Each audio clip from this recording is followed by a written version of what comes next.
యనుమల గారి కొన్ని ఆనిముత్యాలు ఇప్పుడు మీ ముందు ప్రదర్శిస్తాను. రైతు బంధు పంటలకే ఇస్తున్నావు కదా, మూడో పంటకి ఎందుకు ఇస్తలేవు?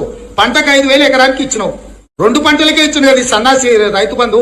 మరి 3 పంటలు పండిస్తే 3 సార్లు ఎందుకు ఇస్తలేవు రైతు బంధు? భూమి లేని ఉపాధి హామీ కూలీలకు కూడా సంవత్సరానికి 12,000 రూపాయలు ఇస్తామని చెప్పినాము. ఈ భూమి యజమానికి వచ్చేది కౌలు రైతుకు వచ్చేది కౌలు రైతుకు వస్తుంది.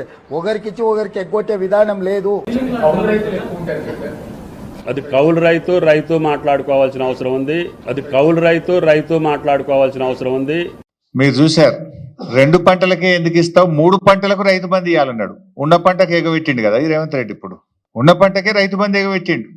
అంటే ఎన్నికల ముందు ఇంకో మాట చూశారు, కౌలు రైతుకు ఇస్తాం, రైతుకు కూడా ఇస్తామన్నాడు రైతు బంధు. కౌలు రైతుకి ఇచ్చినామని రైతుకు ఎగ్గొట్టం, రైతుకి ఇచ్చినామని కౌలు రైతుకు ఎగ్గొట్టం అన్నాడు ఆనాడు రేవంత్ రెడ్డి గారు. ఇవాళ ఏమంటున్నారు, అది కౌలు రైతు ఇద్దరు మాట్లాడుకో